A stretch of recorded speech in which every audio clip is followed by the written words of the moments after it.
So আমরা এখন যেটা করব সেটা হচ্ছে পেন টুল দিয়ে এই ধরনের শেপ যদি আমরা তৈরি করি, পেন টুলটা কোথায় একটু আইডেন্টিফাই করে নেই। পেন টুল হচ্ছে গিয়ে এদিকে, পেন টুল হচ্ছে গিয়ে কাস্টমাইজ, আপনি যেভাবে মন চায় সেভাবে শেপ তৈরি করতে পারবেন, আপনার যেভাবে ইচ্ছা সেভাবে আপনি শেপ তৈরি করে নিতে পারবেন, ঠিক আছে।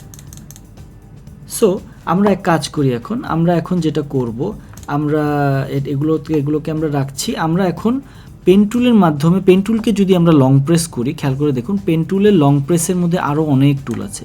সো পেন টুল ক্লিক করলাম, ক্লিক করলাম, ক্লিক করলাম, ক্লিক করলাম, ক্লিক করলাম, আমি শেপ তৈরি করতে পারছি। আমি আবার যদি পেন টুল দিয়ে অনেককে দেখেছি পাহাড় পর্বত তৈরি করে, সো এভাবে আপনি ইচ্ছা করলে পাহাড় পর্বত তৈরি করতে পারবেন। অনেকে ডায়মন্ড শেপ তৈরি করে, বিভিন্ন রকমের, মানে ম্যানুয়াল, আপনার উপর ডিপেন্ড করে আপনি অ্যাকচুয়ালি কীভাবে কী করতে চাচ্ছেন, ঠিক আছে। সো আমরা পেন টুল সম্পর্কে জেনে নিলাম, বাট পেন টুল কিন্তু আরও বিস্তৃত, আমরা পেন টুল সম্পর্কে আবার আরও জানবো। পেন টুলের পাশাপাশি আমরা টাইপ টুল সম্পর্কেও জানবো। আমরা আজকে শেপ টুল সম্পর্কে জানলাম। সো আমাদের পরবর্তী সেশনে যেটা থাকবে, আমরা পেন টুল এবং টাইপ টুল সম্পর্কে আরও বিস্তারিত আলোচনা করব। সো আমাদের আজকের সেশনটি শেপ টুলের মাধ্যমে হলো। আমি আরেকটা বিষয় আপনাদেরকে শেষ করার আগে দেখিয়ে দিতে চাই, আপনি যখনই পেন টুলের শেপ টুল দিয়ে শেপ তৈরি করবেন, আপনি লেয়ার প্যানেলের এই ছোট বাটনকে ডাবল ক্লিক করে ম্যানুয়ালি আপনি বিভিন্ন কালারের কম্বিনেশন আপনি কিন্তু করতে পারবেন। সো আমি দেখাচ্ছি যে শেপ আমি এখন তৈরি করেছি, সেই শেপগুলোকে এই ছোট আইকনে ডাবল ক্লিক করে আমি কালার চেঞ্জ করে দিচ্ছি। আমি এই যে শেপটা তৈরি করেছি, এই শেপটাতেও আমি প্রয়োজন ইচ্ছে করলে এখন কালার চেঞ্জ করে দিচ্ছি। কিভাবে করছি, শেপটাকে ধরলাম, শেপের লেয়ারের ছোট বাটনটাতে দেখা যাচ্ছে লেয়ার থাম্বনেইলের ছোট বাটনটাতে ডাবল ক্লিক করব।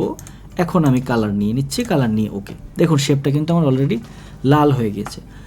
সো আশা করি আপনারা বুঝতে পারছেন, যারা যারা আমাদের ক্লাস করছেন দেখছেন, অবশ্যই তারা বাসায় বিভিন্ন রকমের শেপ, বিভিন্ন কালারের শেপ তৈরি করা প্র্যাকটিস করবেন।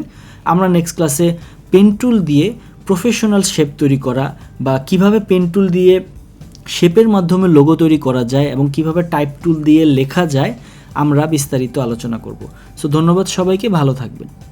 আমরা আজকে পেন টুল এবং টাইপ টুলের ব্যবহারটি শিখব, যেটা আমরা আগের ক্লাসে শিখেছিলাম এবং বলেছিলাম যে আমরা আরও প্রফেশনাল ওয়েতে পেন টুলের ইউজেসটা শিখব এবং টাইপ টুল সম্পর্কে আমরা জেনে নিব। সো পেন টুল দিয়ে আমরা কিন্তু আমাদের লাস্ট ক্লাসে ম্যানুয়ালি কিছু শেপ তৈরি করা আমরা দেখেছি, ম্যানুয়ালি। এখন কথা হচ্ছে ম্যানুয়ালি না, আপনি যদি একটু পেন টুল দিয়ে কিছু একটা করার চেষ্টা করেন তাহলে কি করবেন আমি আপনাদেরকে দেখাচ্ছি। এখন ধরেন আমি একটু গুগলে যাচ্ছি, গুগলে গিয়ে একটু দেখব আমরা যে আমাদের বিকাশের লোগো বা freelancer.com-এর লোগো কিন্তু আমরা দেখেছি, যেগুলো দেখতে অ্যাকচুয়ালি কেমন হয়। একটু চলে যাই আমরা, ফ্রিল্যান্সার লোগো, আমি সার্চ করছি গুগলে ফ্রিল্যান্সার লোগো। একটু খেয়াল করে দেখুন ফ্রিল্যান্সার লোগোর যে পাখিটা আছে, আমি যদি দেখুন এই পাখিটাকে হুবহু দেখে পেন টুলের মাধ্যমে ড্র করি, একটু কাইন্ডলি দেখবেন আমি কিভাবে এই ড্রয়িংটা করছি।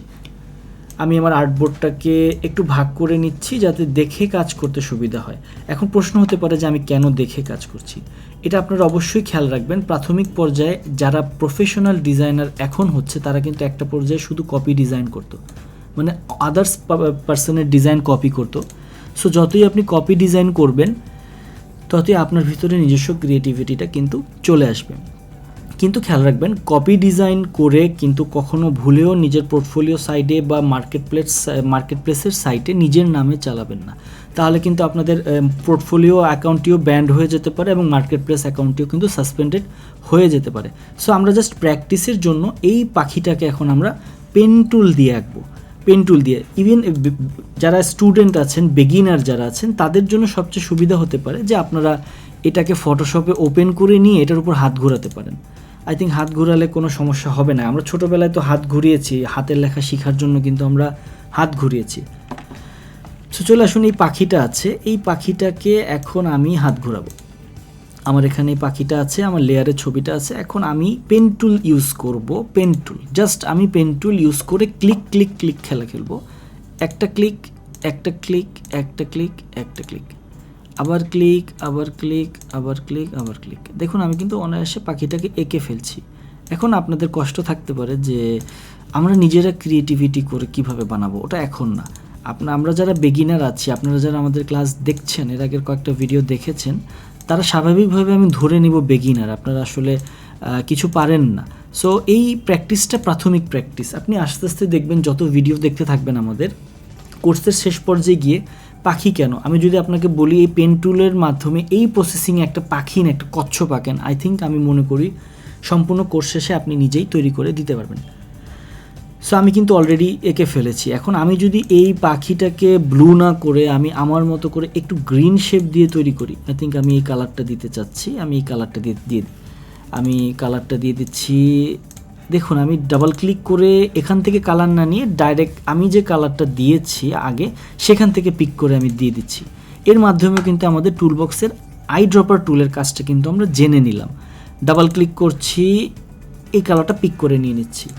এই শেপ কোনটা, এই শেপ হচ্ছে এটা। ডাবল ক্লিক করছি, এই কালারটা পিক করে নিয়ে নিচ্ছি।